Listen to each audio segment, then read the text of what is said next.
I don't pay black maids to touch my son. Victor Miller, tech billionaire, $4.5 billion, white. Standing in the doorway at 3:15 in the morning, Ursula Brown, 46 years old, black, the night maid who'd been invisible in this Hampton estate for 8 years. She stepped back from Tommy Miller's bedside. The boy lay there, 6 years old, born profoundly deaf, genetic cochlear malformation. 41 specialists confirmed it. $2.3 million couldn't fix it. Tommy had never responded to sound, not once in 6 years. Not to sirens, not to his dying mother's voice, nothing. Until tonight. Victor's voice cut through the medical lab. "Security's on the way. Get out!" Then his phone rang. Tommy's head snapped toward it, turned, precise, toward the exact source of the sound. Victor's face went white. His phone crashed to the floor. His deaf son just reacted to something impossible. "What the hell did you do? 18 hours earlier." Victor Miller sat in Biosound Technologies' boardroom. Manhattan, 60-inch screen. IPO launch May 28th, $4.5 billion valuation. Andrew Wilson clicked the next slide. The CFO. "Geneva surgery, perfect timing. Tommy's case goes public same week. Father who built empire to save his son. Investors will love it." Victor stared at the prototype cochlear implant. Titanium, $85,000 per device. Geneva Hearing Institute, May 29th, $1.2 million total. He picked up Catherine's photo. His wife, dead 6 months from leukemia. She'd hated the implant idea. He's perfect as he is. But Catherine was gone. Victor promised at her deathbed, "I'll fix him." Tomorrow he'd keep that promise. 8 years earlier. Different world. Ursula Brown sat in a 120-square-foot staff room. Hampton estate. Interviewer held her thin resume.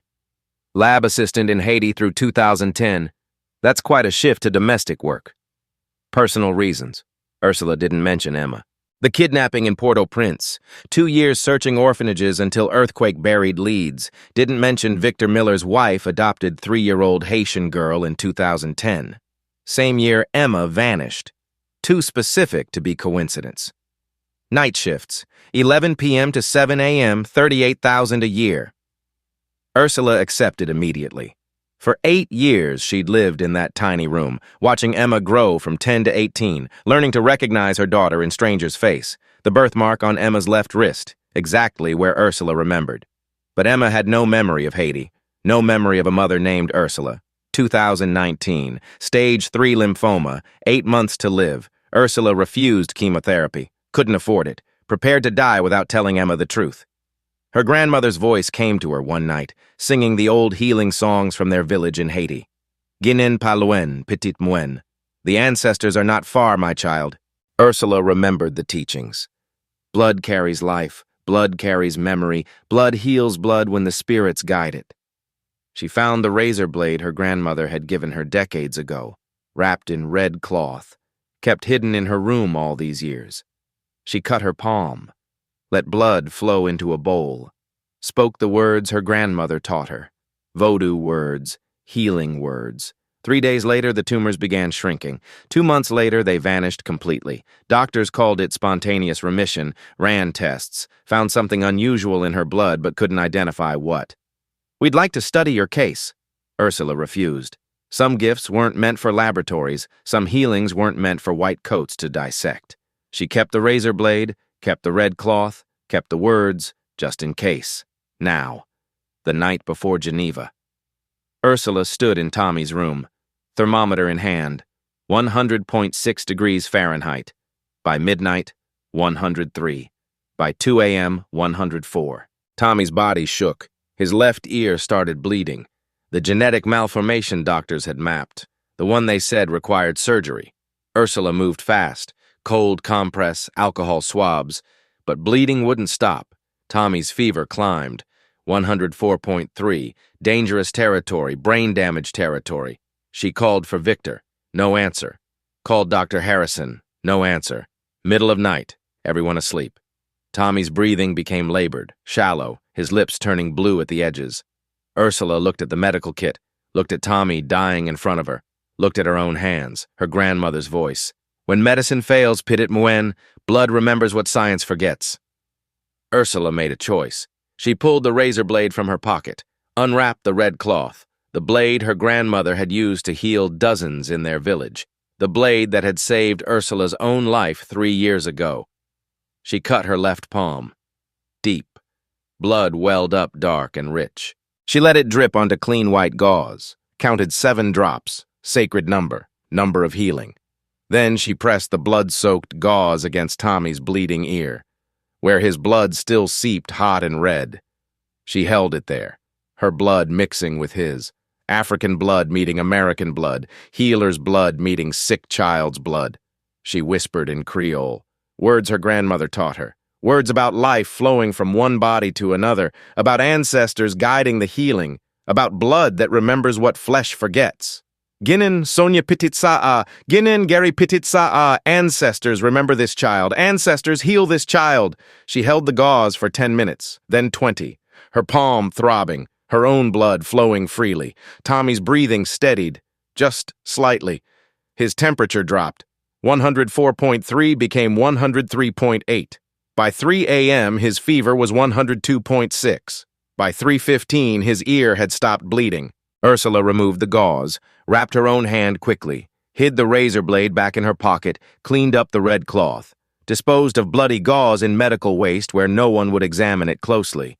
Victor would fire her if he knew. Medical board would call it barbaric, witch doctor nonsense, dangerous folk medicine. But Tommy was breathing normally now, color returning to his face. And Ursula knew something Victor didn't. Something mysterious had just happened, something that connected her bloodline to this child's survival, something science couldn't measure but her grandmother's spirits could.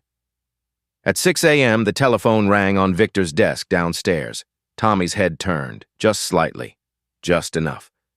A boy diagnosed profoundly deaf had just responded to sound. Ursula's pulse hammered. She leaned close, whispered, "Tommy, can you hear me?" His eyes opened, looked directly at her mouth, like he was feeling something new, something he'd never felt before. That's when Victor appeared with his phone and his accusations, and everything unraveled. 4:30 a.m., kitchen. Ursula made coffee she wouldn't drink. Her left palm throbbed beneath fresh bandage she'd wrapped herself. The razor blade sat heavy in her pocket, evidence of what she'd done. Her visa paperwork sat upstairs. Employment-based, sponsored by Victor Miller. If she lost this job, 30 days to leave America, 30 days to abandon Emma. But if Tommy boarded that plane to Geneva, he'd undergo surgery that might destroy whatever healing her grandmother's ritual had started. Emma appeared, Yale sweatpants, medical ethics textbook. "Is Tommy okay?" Ursula studied her, the jawline. Deep brown eyes between Victor's pale blue and Ursula's near black, the birthmark on left wrist. "He had a fever. It's better now. You're good with him." Emma poured coffee. "Catherine wasn't my birth mother. She adopted me from Haiti. Never told me where exactly. Said she'd explain when I was older, but cancer doesn't wait." Emma's eyes went distant. "Sometimes I wonder about my birth mother, if she's alive, if she thinks about me." The words were knives. "Do you want to find her?" "I don't know. Catherine raised me. DNA doesn't make someone your mother. Love does." Emma paused. "But yeah, sometimes I wonder, especially now that Catherine's gone." Ursula's phone buzzed. Dr. Jean-Baptiste in Haiti. "Call when you can, about the old ways." She excused herself to the pantry, dialed her burner phone. "Ursula, I heard from the spirits you used the blade, your grandmother's blade. How did you?" "The ancestors speak to those who listen. Did it work?" The fever broke, the bleeding stopped, but Jean-Baptiste, the boy turned toward sound this morning, sound he shouldn't be able to hear. Silence. Then, "The old healing does more than medicine understands. Your grandmother's blood carries gift, Jinan blood, healer's blood. When you mixed it with the child's blood, you gave him more than cells. You gave him memory, memory of hearing from before he lost it." "Before he lost it?" "The doctor said he was born deaf." Doctors see what machines show them. They don't see what spirits know. Check his medical records from birth. Really check them. You'll see. Jean-Baptiste, if Victor finds out what I did, then you tell him truth. Not the science truth Americans love, the real truth. That some healings come from bloodlines older than their laboratories. That your grandmother's gift flows in your veins. That you saved his son when their machines couldn't. His voice softened. "But Ursula, in America, they will call it witch doctor nonsense. They will say you practiced illegal medicine. They may try to take you away." I know the risks. Do you know the gift you carry? Your blood doesn't just heal. It remembers. It carries memory of perfect hearing from ancestral line. When you gave it to Tommy, you gave him template, blueprint, way back to what he lost. I don't understand. You will. Check the birth records. Then decide how much truth you can tell. When she opened the door, Emma stood right there. Who were you talking to? Old friend from Haiti. Emma's eyes searched her face. Miss Brown, your hand is bleeding through the bandage. Did you hurt yourself? Ursula looked down. The gauze soaked red again. Cut was deeper than she'd realized. Let me help. Emma pulled her to sink, carefully unwrapped bandage. The cut was clean, precise, like from surgical blade. This looks intentional, Emma said slowly, like someone cut themselves on purpose. Ursula said nothing. Emma cleaned it with steady hands, applied ointment, rewrapped. Catherine taught me basic first aid. She said everyone should know how to take care of someone when professionals aren't around. Emma finished taping, their skin tones side by side. Miss Brown, did you do something to help Tommy last night? Something that wasn't standard medicine? Would you believe me if I said yes? Emma met her eyes. Catherine's last words to me were, if Tommy ever needs help and doctors fail, trust Ursula. She knows things we don't. Emma paused. So yes, I'd believe you. Then yes, I did something. Something my grandmother taught me. Something your mother knew about because I told her 3 years ago when it saved my life. What did you do? I gave him my blood, not through IV, the old way. The way my people have done for centuries when someone is dying and medicine has failed. Emma stared at her, not with horror, with fascination. And it worked. Something worked. Whether it was the blood or the prayers or the ancestral spirits, I don't know. But Tommy's fever broke, and this morning he turned towards sound. Does Dad know? No. And if he finds out, I'll be fired, maybe arrested. Folk medicine isn't legal here. Doesn't matter that it worked. Doesn't matter that his son is alive. Emma looked at their hands again, the bandage she'd just wrapped, the similar bone structure. Miss Brown, I don't know why, but I feel like you and I are connected somehow. Like Catherine wanted you here for a reason bigger than just taking care of Tommy. Maybe she did. After Emma left, Ursula stood alone as dawn broke. She pulled out her phone, searched the hospital database she still had access to from her lab assistant days, found Tommy's birth records. And there it was, the thing Dr. Jean-Baptiste said she'd find. Newborn hearing screening, day 2 of life. Result, passed both ears. Week 6 screening. Result, marginal left ear. Month 3 screening. Result, failed left ear, right ear marginal. Month 6 screening. Result, failed both ears, profound hearing loss. Tommy wasn't born deaf. He lost his hearing progressively over 6 months, which meant somewhere in his brain, in his cells, in his genetic memory, there was template, blueprint, memory of what hearing felt like. And last night, Ursula's blood had given him that memory back. Her phone buzzed. Victor. My office now. 6 a.m. Victor's office. He sat behind mahogany desk, laptop open, email from Geneva. Patient Miller T, pre-op confirmed. Dr. Harrison checked Tommy at 5:30. Says fever was viral infection and stress. He closed laptop. But that doesn't explain what I saw on EEG monitor at 3 a.m. What did you see? Brain activity in his auditory cortex for first time in 6 years. Dr. Harrison says electrical interference. And if it wasn't, then we're dealing with something 41 specialists somehow missed. Victor stood. Ursula, you've been with us 8 years. You're good at what you do, but you're not a doctor. No, I'm not. Then what happened last night? And don't tell me nothing. I saw your hand. That's not an accident cut. That's intentional. Ursula met his eyes. Decision time, truth or safety. Mr. Miller, can I ask you something first? Do you have Tommy's newborn hearing screening results? Victor frowned. What? Why? Please, just check. He pulled up Tommy's medical files on computer, scrolled through birth records. His face changed as he read. This says he passed hearing screening at birth. Keep reading. Week 6, marginal, month 3, failed left ear, month 6. He stopped. Profound hearing loss, both ears. He looked up. I don't understand. The doctor said he was born deaf. Genetic cochlear malformation. The malformation is genetic, but it's progressive, not congenital. Tommy had hearing for 6 months, then lost it as malformation developed, which means somewhere in his brain, there's memory of hearing. Victor sat down heavily. The specialists never mentioned this. They just said born deaf, unfixable, needs surgery. Because to them it doesn't matter. Whether he was born deaf or lost it at 6 months, the result is same, profound hearing loss, no response to sound, surgery required. But it matters now, because last night he responded to sound for first time since he was 6 months old. Victor's voice was sharp. What did you do? I saved his life. That's not an answer. It's the only answer I can give you right now. Ursula, if you did something illegal, I did something my grandmother taught me in Haiti. Something that saved my life 3 years ago when I had stage 3 lymphoma and no money for treatment. Something that doctors here would call witch doctor nonsense. But it worked then, and it worked last night. Victor stared at her. You're telling me you used folk medicine on my son. I'm telling you your son was dying. Fever 104.3, ear bleeding. Couldn't reach you or Dr. Harrison. I had 2 choices, watch him die or use what I know. I chose to save him. By doing what exactly? Do you really want to know? Because if I tell you, you can't unhear it. You can't pretend it didn't happen. You'll have to decide, fire me and call police, or trust that something you don't understand saved your son's life. Silence stretched between them. Show me, Victor finally said.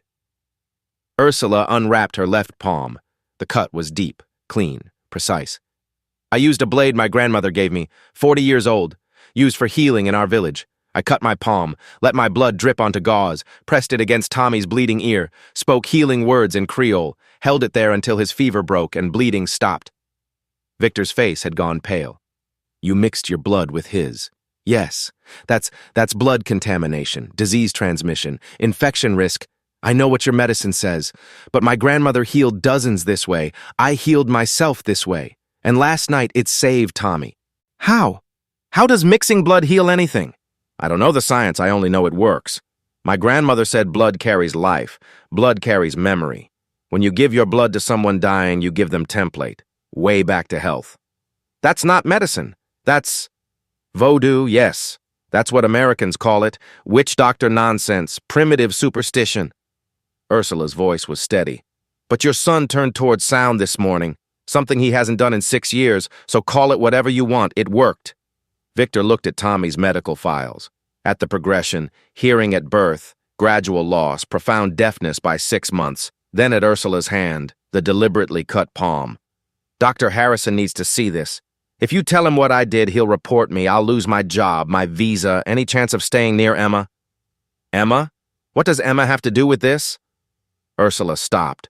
She'd said too much. Nothing, forget I mentioned her. No, you said staying near Emma. Like you have reason to stay near my daughter specifically.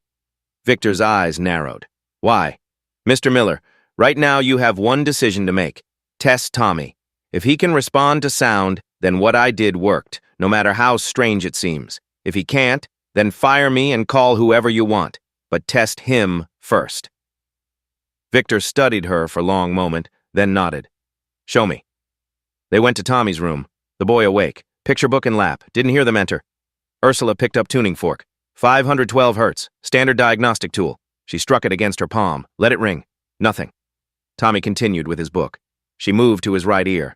Most severely affected according to progression records. Held vibrating fork 3 inches away. No response. Then to his left ear, the one that had bled last night, where her blood and his had mixed. Tommy's hand came up slowly, touched his own ear, frowned, like trying to identify unfamiliar sensation. Did you see that? Ursula whispered. Victor's face had gone pale. Do it again. She struck the fork. 512 hertz, pure and clear, held it to Tommy's left ear. Tommy turned his head, just a few degrees, just enough that his eyes tracked towards sound direction, not seeing it, sensing it, feeling it. That's impossible, Victor said. Test him yourself. Victor took the fork with shaking hands, struck it. Right ear, nothing, left ear. Tommy looked directly at his father's hand. Victor set it down carefully, his hands trembling. This can't be real. It is. But how? Blood doesn't work that way. Mixing blood doesn't restore hearing. Your science says it doesn't. My grandmother's wisdom says it does, and the evidence is right in front of you. Victor pulled out phone, started to dial, stopped.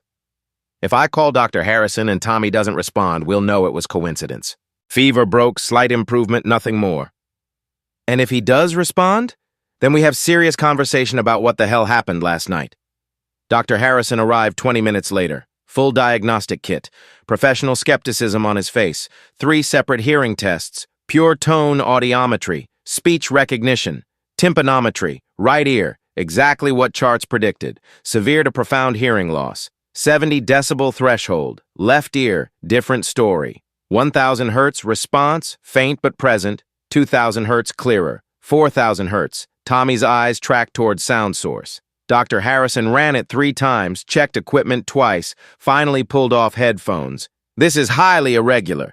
Tympanic membrane in his left ear shows vascularization not present 48 hours ago. Tissue formation I cannot explain through normal healing process. What could cause this? Victor asked carefully. Theoretically, introduction of growth factors, stem cells, regenerative proteins. But we haven't administered any treatment, unless... Dr. Harrison looked at Ursula. Miss Brown, were you with Tommy all night? Yes.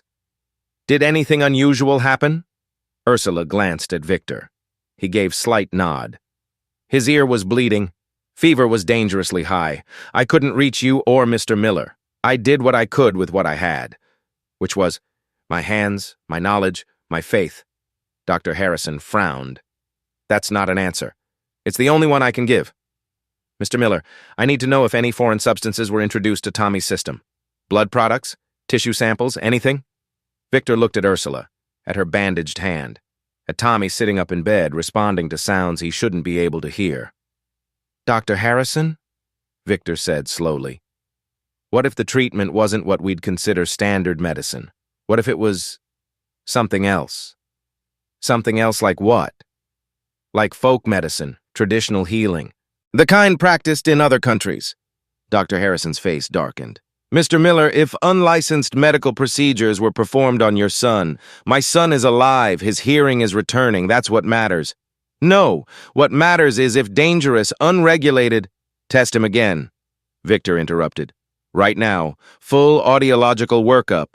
If Tommy shows continued improvement, then whatever happened worked. If not, we proceed with Geneva as planned. Dr. Harrison looked between them, then nodded stiffly. I'll run comprehensive tests, but Mr. Miller, this conversation isn't over. After he left, Victor turned to Ursula. What else aren't you telling me? A lot, but right now you need to decide. Do you want your son to hear, or do you want to understand how it happened? Because you might not be able to have both. Why not? Because the how involves things your medical board doesn't accept, things that could get me arrested, things that would destroy your company's reputation if anyone found out, things like voodoo, things like blood that remembers what flesh forgets, things like ancestral healing that science can't measure, things like knowing your wife knew about my gift and hired me specifically because of it. Victor froze. What did you just say? Ursula realized her mistake, but there was no taking it back now. Catherine knew, Ursula said quietly. 3 years ago, when I was dying from lymphoma, she found me in hospital. I told her about my grandmother's healing, about the blood ritual. She watched me cut my palm and drink from it while speaking Creole prayers. She watched tumors disappear over next 2 months, and she said, if I ever need someone to save my son when medicine fails, I'm calling you. Catherine knew you practiced voodoo healing and hired you anyway? She hired me because of it.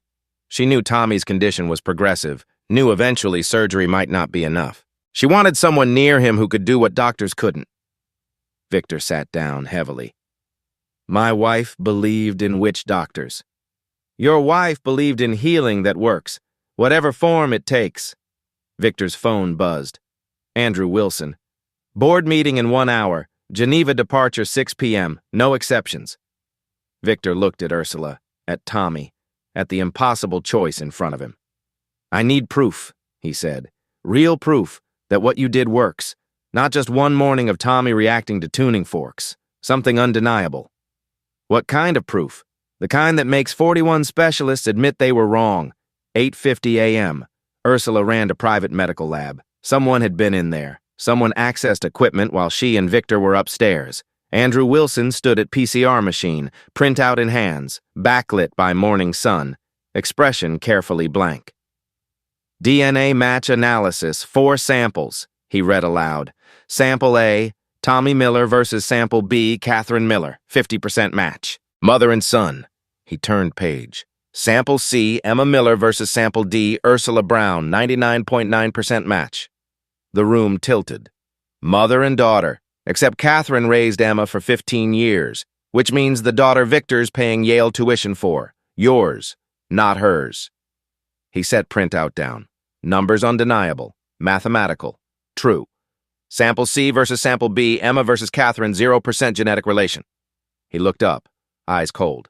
But Sample D versus Sample B, Ursula Brown versus Catherine Miller, 26% match, half siblings. So dead wife and maid are half sisters. And the daughter? Yours, not Catherine's. Never Catherine's.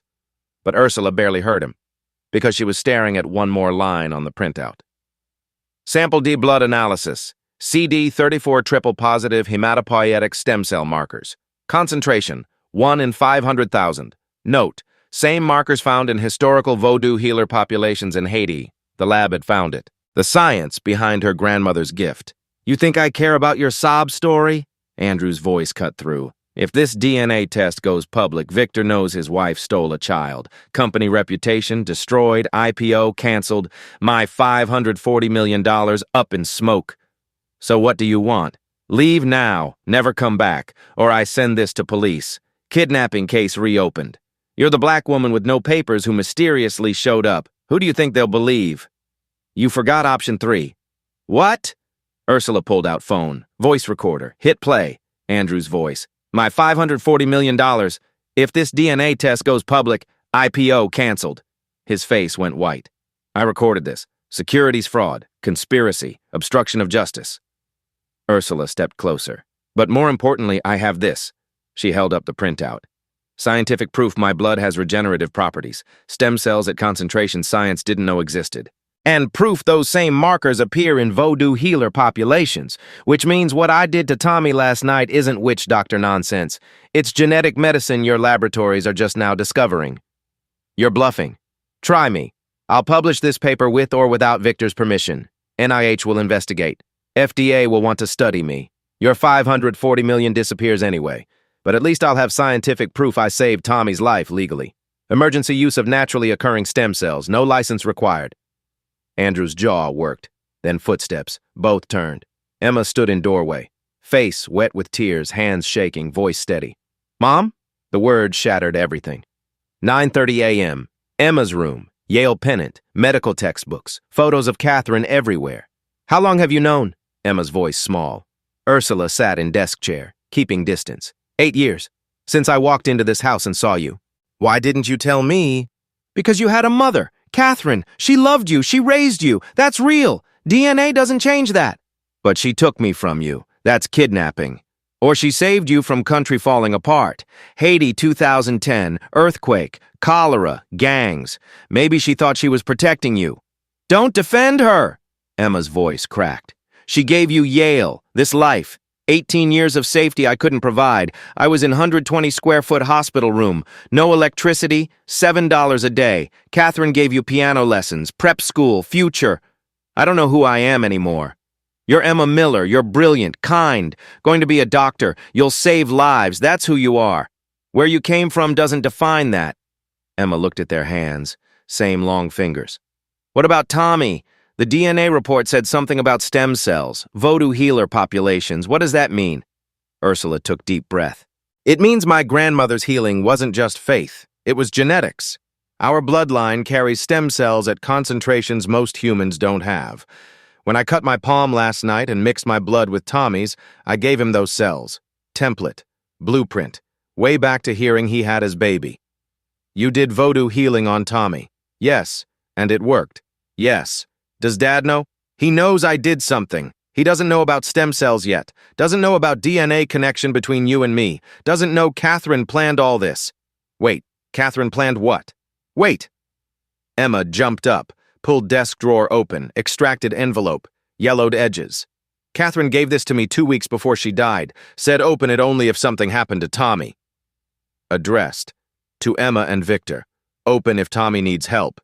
Emma broke seal. 1 sheet. Catherine's last letter. Emma read aloud. Voice breaking.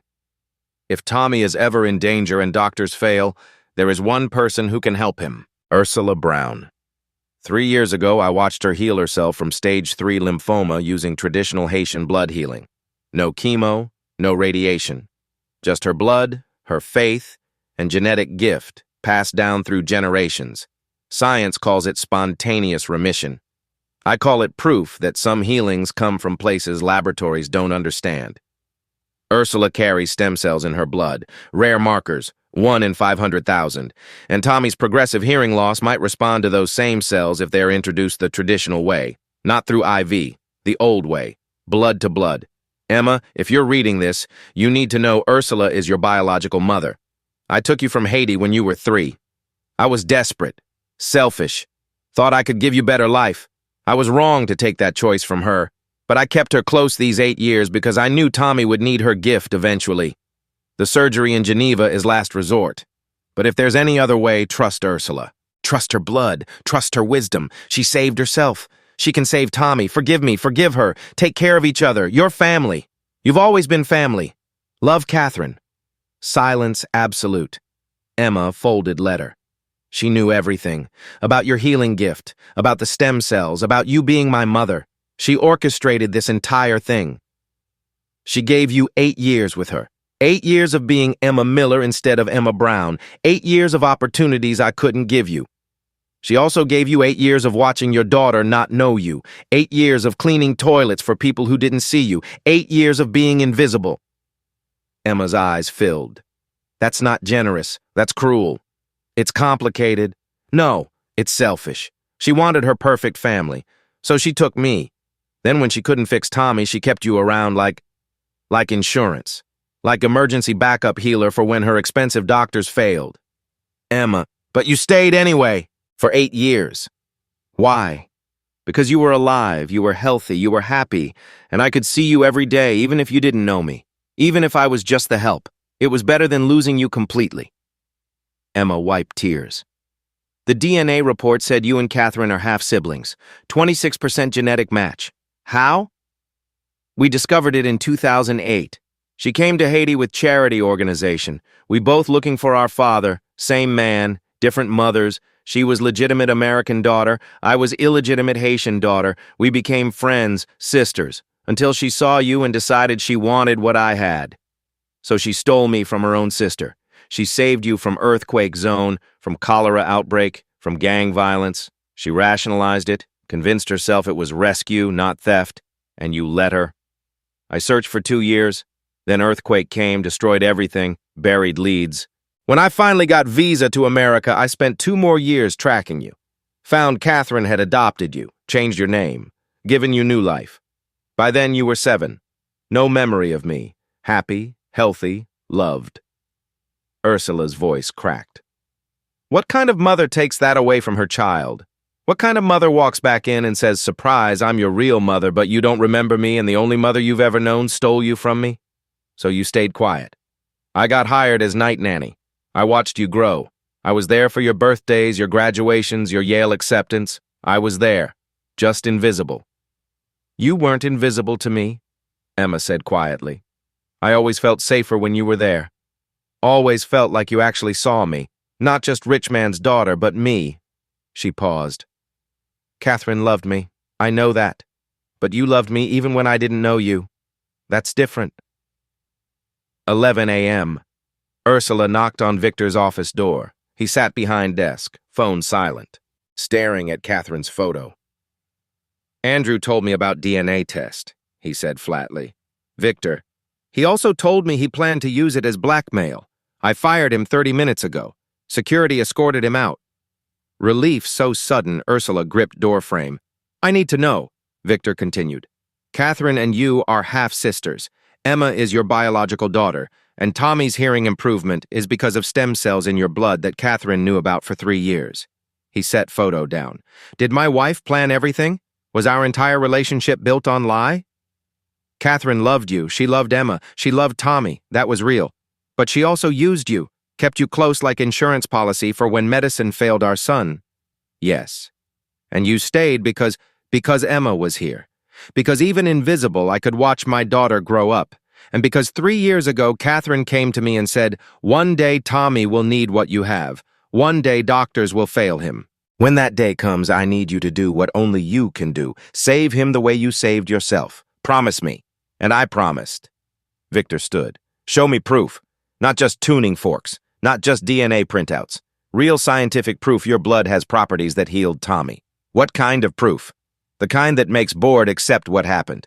The kind that makes Geneva surgeons admit there's alternative to implants. The kind that makes medical community recognize something they've been calling witch doctor nonsense is actually genetics they didn't know existed. Andrew Wilson burst through door, not escorted this time, flanked by 2 people in suits, attorney Sarah Chen from State Medical Board, Detective Marcus Williams from Suffolk County DA. Evidence of child endangerment, unlicensed medical practice, criminal negligence. But Ursula pulled out the DNA analysis report, the one showing stem cell markers, scientific proof. Emergency use of naturally occurring regenerative cells under life-threatening circumstances. No license required, legal under New York state law. She had turned Catherine's 8-year plan into her own defense, and nobody could stop what was already documented in laboratory reports.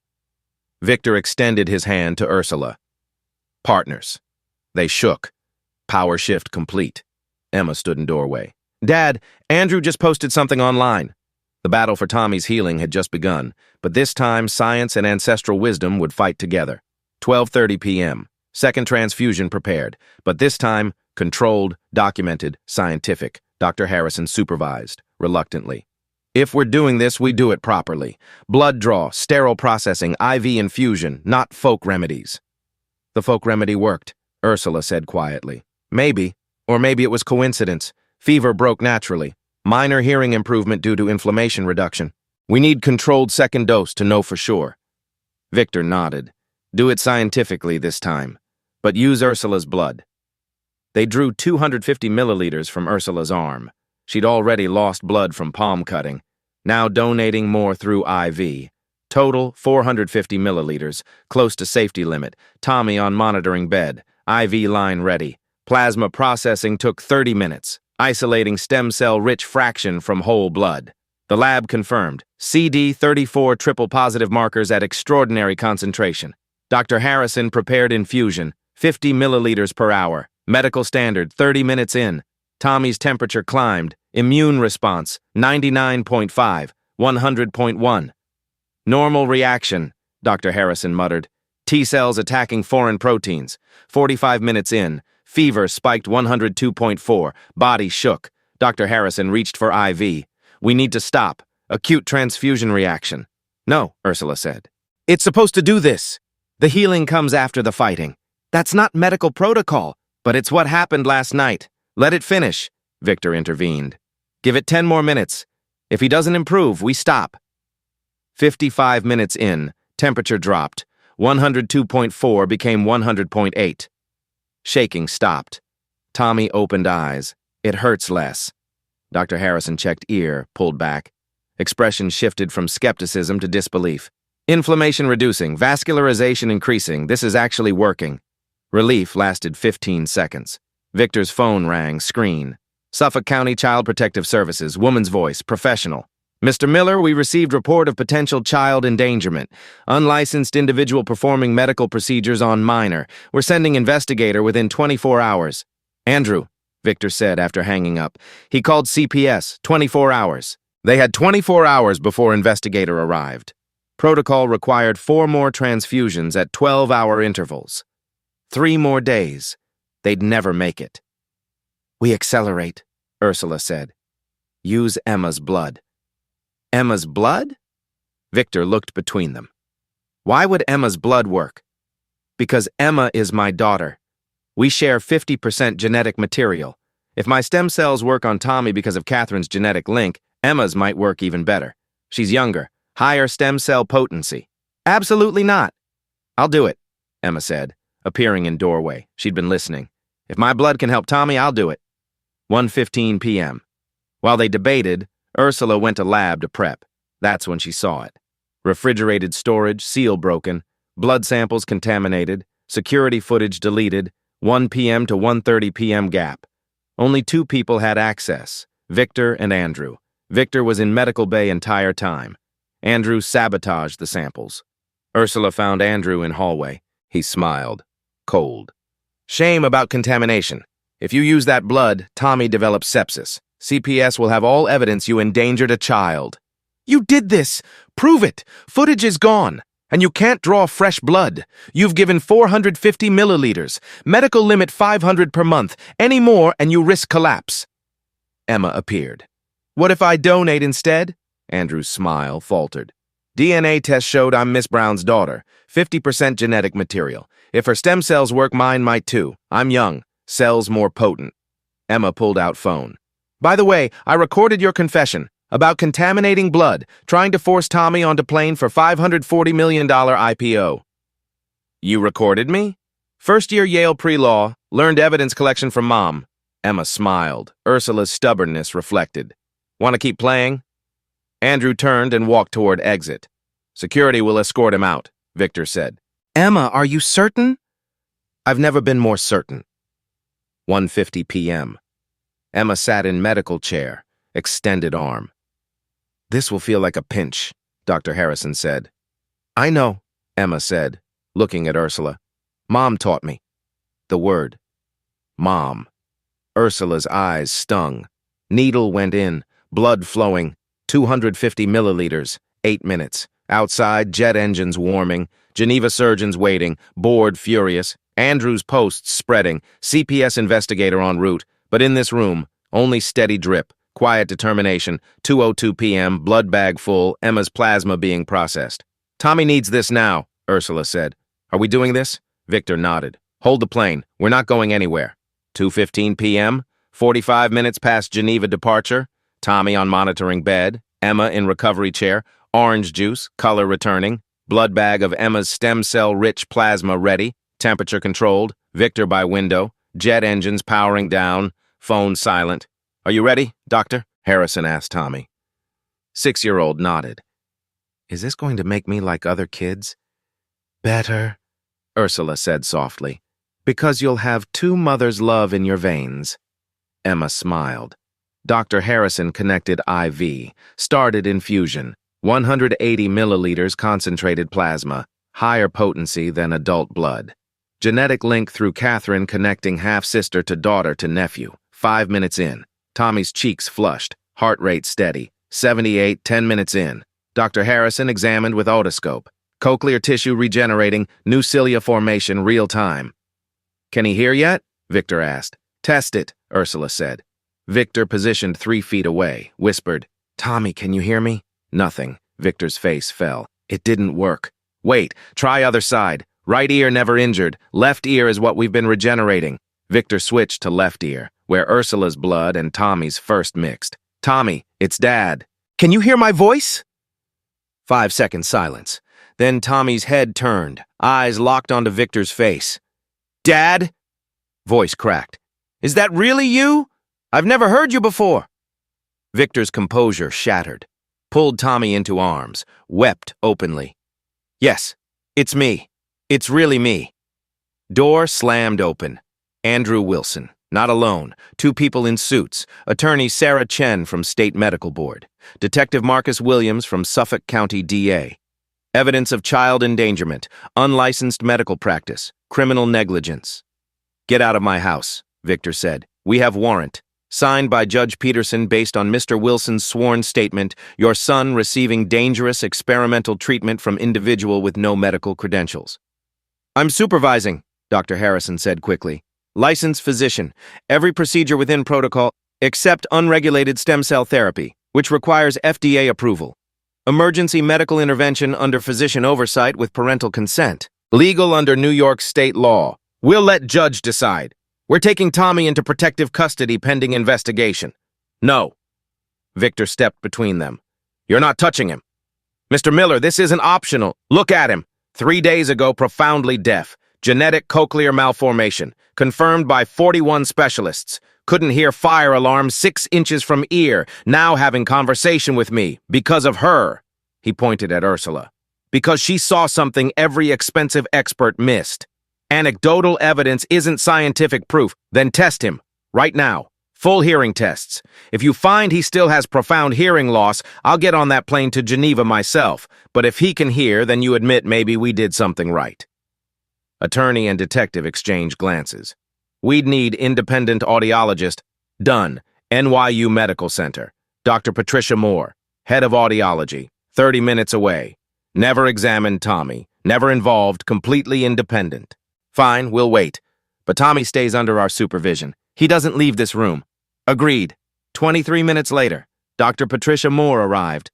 Portable audiometry equipment, woman in 60s, salt and pepper hair, no-nonsense demeanor, set-up equipment. Asked Tommy simple questions. Then began test. Pure tone audiometry. Calibrated headphones. 125 hertz to 8,000 hertz. Right ear, exactly what records predicted. Severe to profound hearing loss, 70 decibel threshold. But left ear, different story. 125 hertz. Response, 500 hertz. Clear response, 2,000 hertz. Eyes tracked, 8,000 hertz. Hand-touched headphone. Dr. Moore ran test 3 times. Changed order, checked calibration twice. Finally removed headphones, turned to room. Left ear shows hearing ability within normal range. 15 decibel threshold across most frequencies. Speech recognition approximately 92% in quiet. She paused. I have his medical records from 3 days ago. Bilateral profound hearing loss, no cochlear function. I don't know what you did, but this is medically impossible, and yet here we are. Silence. Detective spoke.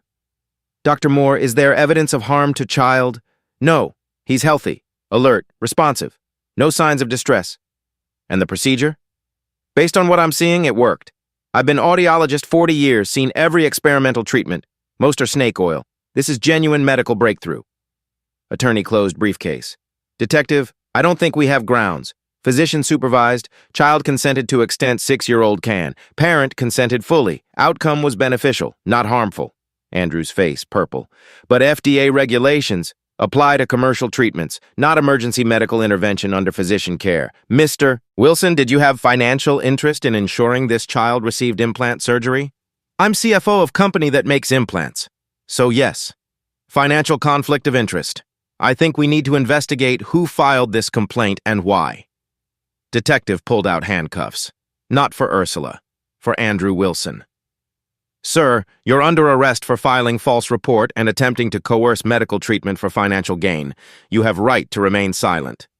As Andrew was led out protesting, Victor sank into chair. Is it really over? Legal part, yes, Dr. Moore said. But Mr. Miller, Tommy needs extensive follow-up, audiological therapy, speech therapy. This isn't magic cure, beginning of long rehabilitation. We'll do whatever it takes. Good. I'm also recommending we study Miss Brown's blood. With consent. This stem cell phenomenon could help thousands. I consent, Ursula said immediately. Whatever helps other kids. I'll coordinate with NIH. This could be groundbreaking. She paused. For what it's worth, you all took enormous risk. Could have gone very wrong, but it didn't. Sometimes medicine needs people brave enough to try what textbooks say is impossible. After she left, room fell quiet. Tommy asleep. Transfusion complete. Emma sat beside Ursula, hands linked. Victor looked at them, at son sleeping, at 2 women who'd saved him. I don't know how to thank you. You already did, Ursula replied. You trusted me when every rational reason said not to. Ursula, I owe you more than I can repay, name it, anything. I don't want money. 3 things. First, Tommy keeps natural hearing. No implants unless medically necessary. Second, Emma knows full truth about Catherine and me. No more secrets. Third, she looked at Emma, at Tommy, at family she'd watched from margins 8 years. I want to stay, as part of this family, not as hired help, as family. Victor stood, extended hand. You already are, and you always have been. They shook. This time gesture meant something different. Family. 3 weeks became 3 months, became new shape of life. May 21st, 2025. NYU Medical Center Audiology Department. Tommy in soundproof testing booth. Headphones. Responding to Dr. Moore's tones. Results displayed. Right ear, still severe hearing loss. 70 decibel threshold. Left ear, 15 decibel threshold across all frequencies. Normal hearing. Speech recognition 92% in quiet. 78% with background noise. Unprecedented recovery, Dr. Moore said. Left cochlea shows complete regeneration. Hair cells, ossicles, neural pathways, all functional. Can we replicate treatment? Victor asked. That's the question. Miss Brown's stem cell count still recovering. Dr. Jean-Baptiste says she needs 6 months. But Emma can donate, Tommy said, pulling off headphones, voice confident now. Emma said she'd help me hear with both ears. We can try, Emma said. If Dr. Moore thinks it's safe. I'll schedule treatment for September. Gives us time to study Emma's stem cell profile, and gives Tommy time to complete auditory rehabilitation for left ear first. They left hospital as unit. Victor, Tommy, Emma, Ursula, family. June 3rd, 2025, Biosound Technologies headquarters. Victor before board.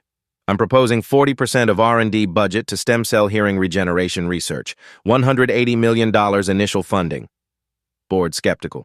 Victor, cochlear implants generate $3.8 billion annually. Core business. And it'll continue.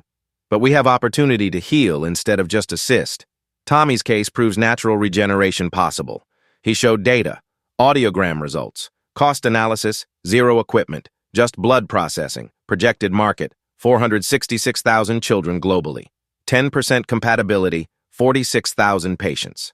Treatment cost, $25,000 versus $85,000 for implants. Who leads research? Dr. Harrison as medical director, Dr. Patricia Moore as lead audiologist, and I want to offer Ursula Brown position as patient zero consultant. She has no medical degree. She has something better. She has cure in her blood and moral authority no degree can provide. Vote close, 6 in favor, 1 abstention, it passed. Biosound Stem Cell Division launched June 10th, $180 million funding, 12 researchers. June 15th, 2025, Miller residence, Sunday dinner, table set for 4, Victor at head, Ursula across, equal position, Emma and Tommy on sides. Ursula no longer served food. She sat and ate with family. Emma called her Mom You. Tommy asked questions about Haiti. Can you teach me Creole? Tommy asked. Emma said grandmother spoke it. My grandmother, Ursula said. But yes, if you want to learn. I want to hear it. All the sounds I missed. He looked at Emma. You should learn too. It's your heritage. Our heritage, Emma corrected. Mom, what about music? Didn't your grandmother play piano? Ursula hadn't touched piano in 20 years. Music had become too painful. I haven't played in a long time. Maybe it's time, Emma said softly. After dinner, Ursula stood before Catherine's piano, sitting room, untouched for months. She pulled off dust cover, sat on bench, fingers found keys. She played Dodo Titit Manman, Haitian lullaby. Simple melody, complex harmonies. Her grandmother taught her. She'd sung it to Emma as baby. Tommy appeared, drawn by sound, stood still, left ear tilted toward music. It's beautiful. I can feel music inside my head, Emma recorded on phone. First song Tommy fully hears, June 15th, 2025. July 20th, 2025, Columbia University Medical Ethics Summer Course, Emma at front of classroom, presenting case study to 30 pre-med students. The case raises questions about unlicensed medical intervention versus certain death, value of indigenous medical knowledge versus Western certification, role of patient agency in experimental treatment. She laid out facts. Deaf child, fever, traditional blood healing, stem cell discovery, race against surgery, legal threats, ultimate success. Professor interrupted. What did you learn personally? Emma paused, spoke without notes. I learned family isn't just DNA, not just who raises you, it's who shows up when everything falls apart. My biological mother showed up. My adoptive mother left instructions to trust her. My father chose to believe. Together they saved my brother. I learned sometimes people society tells us to ignore. Domestic workers, immigrants, people without credentials are ones who see what experts miss. And I learned love means risking everything for someone else's chance at normal life. Room silent. Then one student started clapping, then another, then all 30. Professor waited for applause. That's the kind of doctor you should become. Not just someone who reads textbooks, someone who listens to patients, even especially when patient is 6 years old and deaf and everyone else has given up. August 8th, 2025. FDA Center for Biologics Evaluation, Washington, D.C. Ursula before committee of 12 medical reviewers. Ms. Brown, you're not a doctor. Why should we approve human trials based on one anecdotal case? Because 12 specialists said my lymphoma was terminal. It wasn't, because 41 specialists said Tommy would never hear. He does. Sometimes science waits for degrees. Sometimes degrees need to catch up to blood. How many compatible donors exist? We've screened 2,000 volunteers, found 6 with CD triple positive markers similar to mine, all willing. Committee deliberated 2 hours. Decision unanimous. Pilot program approved. 50 pediatric patients. 18-month trial. Full medical oversight. Ms. Brown, your participation as Patient Zero consultant approved. Contingent on completing certification program for medical research coordinators. I'll complete it, Ursula said. That night, she called Dr. Jean-Baptiste. We did it. FDA approval. 50 children get same chance Tommy did. The healer becomes teacher, he said. Your grandmother would be proud.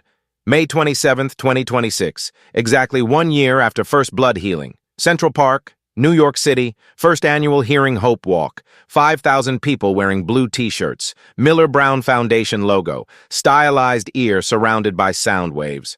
Tommy ran ahead with kids, no hearing aid, both ears fully functional after Emma's September donation successfully regenerated right cochlea. 7 years old, moving through world with unself-conscious joy of child who'd discovered sound. Emma volunteered at donor registration booth. Signing up people for stem cell screening, 19, finishing first year at Yale, already planning MD PhD in regenerative medicine. Victor stood on temporary stage. 1 year ago, I almost made worst mistake of my life. Almost chose technology over miracle. Almost let fear override trust. Today we're here because one person refused to stay silent when everyone else told her it was impossible. He gestured to Ursula, standing beside him, not as hired help. As co-director of Miller Brown Stem Cell Foundation, Patient Zero consultant for FDA trial. Ursula took microphone. 1 year ago, I was night caretaker. Today I stand here not because of degrees, not because of money, but because of simple truth. When science says impossible, sometimes blood, love, and courage say try anyway. Behind her banner displayed results. 50 children in FDA trial. 32 showing significant hearing improvement, 64% success rate, exceeding projections. 6 original donors became 14. 180 families on waiting list. 3 countries, Canada, United Kingdom, Singapore, approved similar trials. Tommy approached microphone. Still small enough, Victor had to lift him. Unscripted, unrehearsed. My name is Tommy Miller. I'm 7 years old. 1 year ago, I heard my dad's voice for first time. It happened because woman who loved me gave me her blood. Not just her blood, she gave me family. Thank you, Grandma Ursula. Grandma, not Miss Brown. Grandma. Status shift complete. Family circle closed. Former domestic worker now called grandmother by billionaire's son before 5,000 witnesses. Crowd erupted. Ursula knelt to Tommy's level. He hugged her. Cameras captured moment. Woman with miracle blood and boy who could finally hear. Wrapped in each other's arms while city hummed with sound. On banner behind them, Miller Brown Stem Cell Foundation, because everyone deserves to hear their story. This story isn't about magic, it's about listening. Not just with ears, with hearts, about seeing value in people society tells us are invisible. About trusting cure sometimes doesn't come from $85,000 machine, but from someone with blood, persistence, and love without conditions. If this story gave you a little more faith today, a quick subscribe and a like help us keep telling kind stories about the people who refuse to give up.